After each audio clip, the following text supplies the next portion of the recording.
with everything that's happened in 2020, as someone that makes a podcast and you're used to creating your own content, how did you find those initial months with the whole lockdown? Was it easier for you to stay occupied?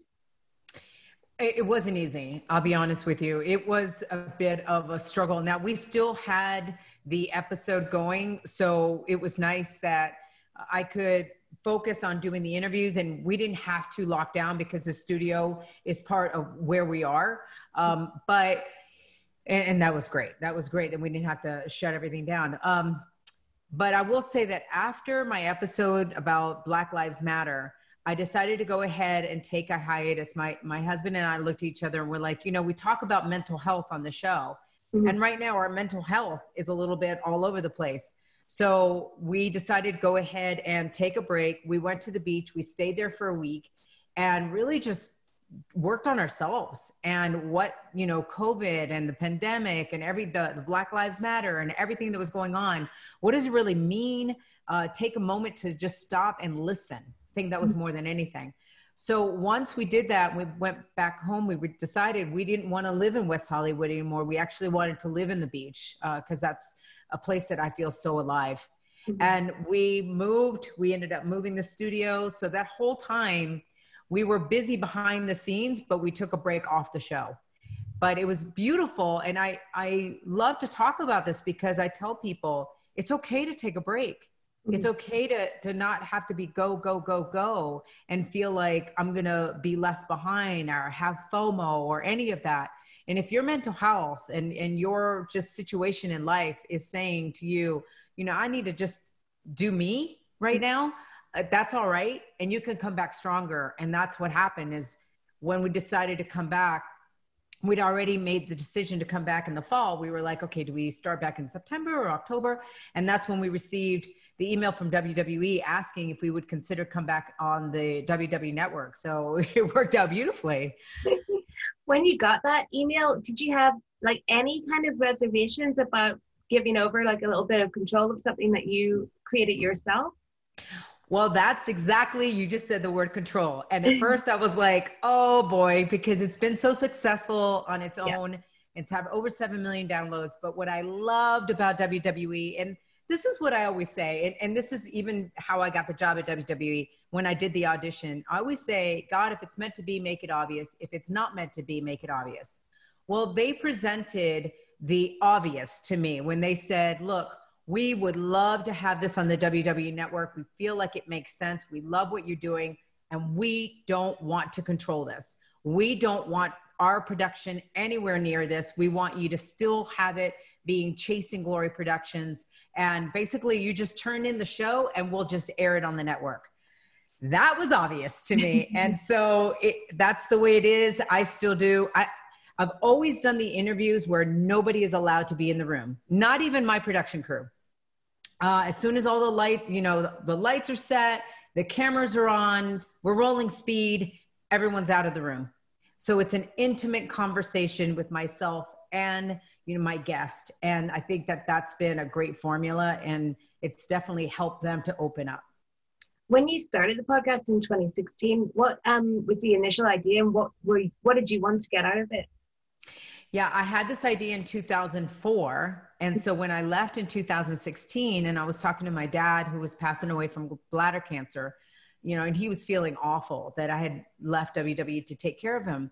But he's like, do you have any ideas of what you're going to do next? And when I gave him the idea, it's like, it all started with me being in the locker room with all of these amazing female superstars. And as we were working together, we spent so much time together, right? Over 300 dates a year. We started really opening up about our lives and some of our struggles. And I started getting known as Mama Hen, which is fine by me. It was great. And that's because they just love to come to me and get my perspective and get some advice. And from that, I was like, man, if anybody could know your story and what you really went through to be here, I think that they would identify with you even more and would pull for you even more. So that idea, even though I did take it to WWE, it was just too ahead of its time. There was no podcasting. There was really no way to really get out there. So in 2016, that's when I decided, okay, Dad, what do you think of this? And he loved the idea. And since the very first episode, I mean, Brie Bella was my very, very first guest. It was called Making Their Way to the Ring at the time. We changed it to Chasing Glory in 2017 when we went to Podcast One. But the concept has stayed the same. I want to get to know people's journey. I want to get to know what they have gone through, their highs, the lows, all of that, so that people can understand that it is not easy, but we can all make it through the hard times. And the hard times is what makes us. And we can talk about some mental health issues that we go through in our lives. And so it doesn't become this negative thing anymore. It just becomes a thing that instead we share, we open up, and we're not feeling alone. Well, you mentioned earlier about doing the Black Lives Matter podcasts, and how important is it for you to tackle issues like that on the podcast when you don't necessarily need to? I felt, yeah, you're right. I don't need to, but I felt like I definitely wanted to. I felt there was a need at that time where there was so much, you know, just, it was almost chaotic, right? It was just so much anger and so much frustration and people not hearing people and not understanding each other. And everyone was just trying to get their point across. And so my show is always about no judgment, and let's listen to each other and let's really hear all the different ideas. And I definitely wanted to do it with my friend, Brian Johnson, which we had him on the show. But I got the idea before going into the episode with Brian. All of a sudden one night, it was like midnight, I couldn't go to sleep. I was very upset because I had gotten a tweet from a girl that when I had said I definitely supported the movement and the protest, but I didn't support all the violence that came from it. I, you know, was living in West Hollywood and I was seeing all the destruction and the Grove right across the street and, you know, in flames and all. And I was like, wait, does it have to be this way? And I got a tweet from a fan who said, I always looked up to you. I can't believe you're not on our side. And that you would, you know, say something like that. Well, what I ended up doing is I ended up DMing her directly. And I said, look, I want you to understand, this is not a side I'm picking. I will never be for violence. I don't care what the cause is. I don't think that violence is the way.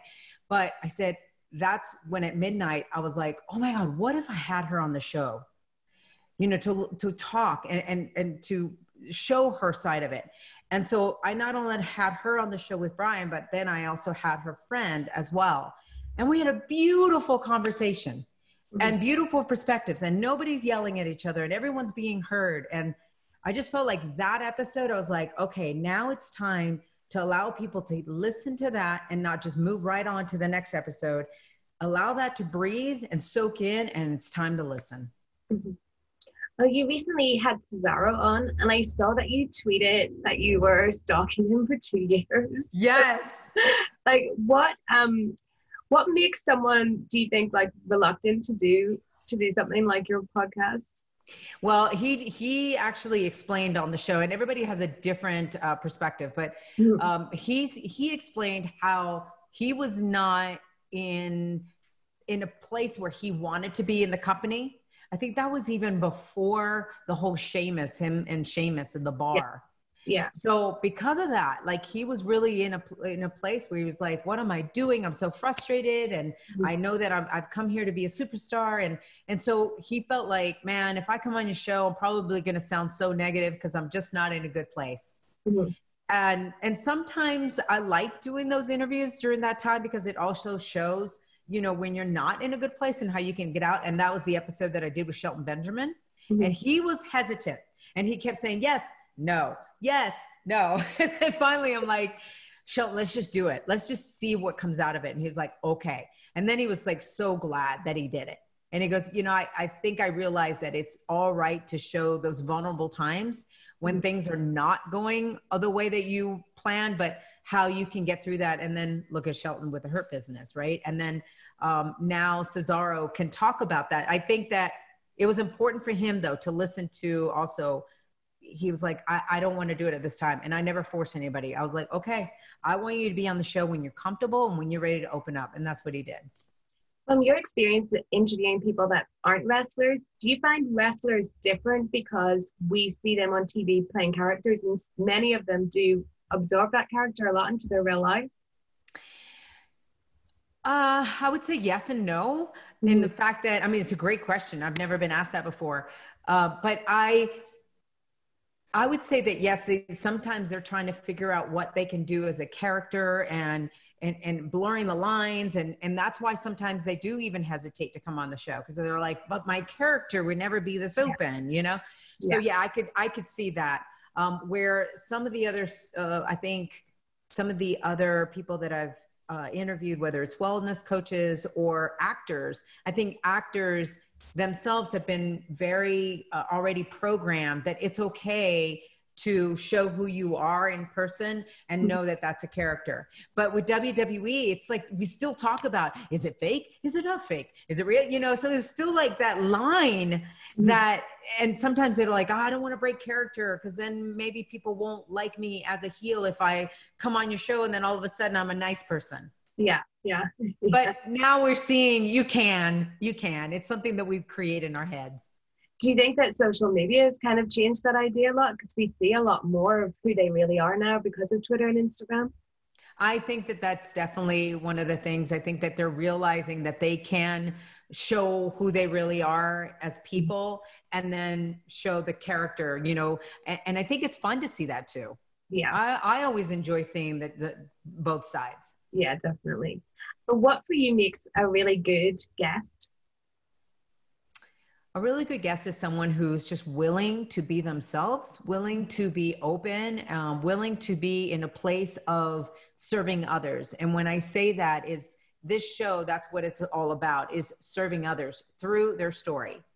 I even share a lot of, you know, struggles that I've been through in my life, but that's a way for me to serve others, because that's the whole point of it, is if somebody hears this from people that have actually in their eyes have made it, right? Then they're like, wait, if that person went through this struggle and was able to still make something of their life, then that means that even though I'm going through this struggle now, I can get through it, which is why we talk about everything. Where you talk about from bullying to, you know, eating disorders to being molested to, you know, cutting to, I mean, there's a lot of hard subjects, but at the same time, it needs to be talked about. There's a lot of people that are going through this, you know, in different realms in their life. And they're feeling very, very isolated and very alone and don't know how to come out of their shell from it. And that's what the beautiful thing that the show is doing.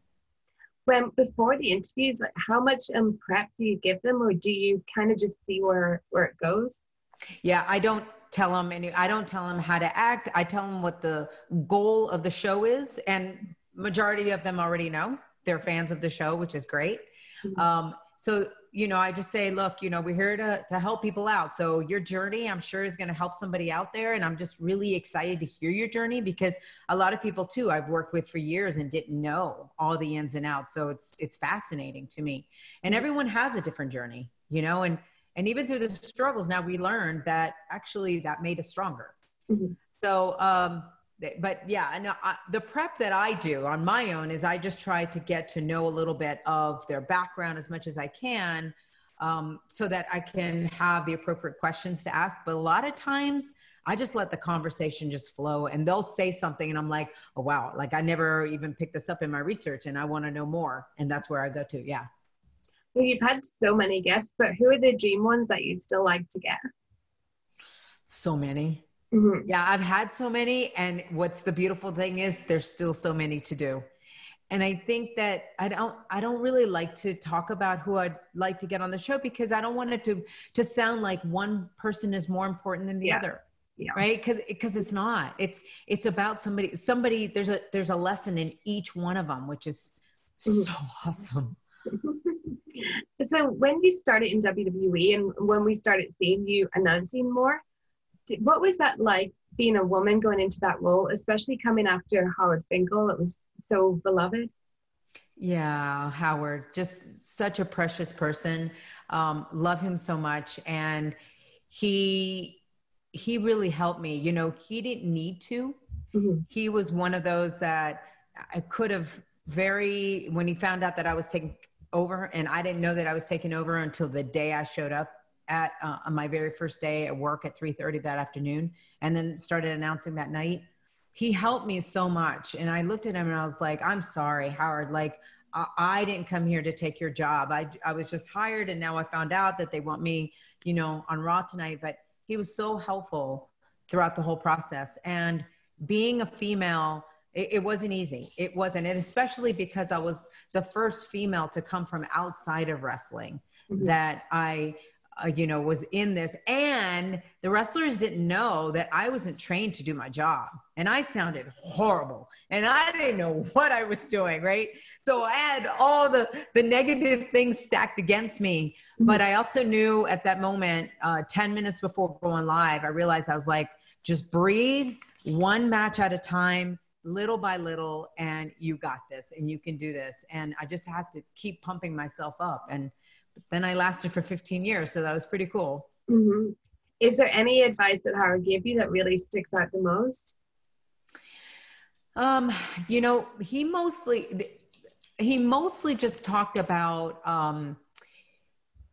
giving me, helping me, like the sequence of events. Yeah. The more so about what to you say, like what gets said in here, and the weights and the towns and all that. And we never talked about the inflections. And one thing I never did is I didn't go home and try to listen to him and memorize the way he did. And I tell people this as advice to anybody is try to find your own voice.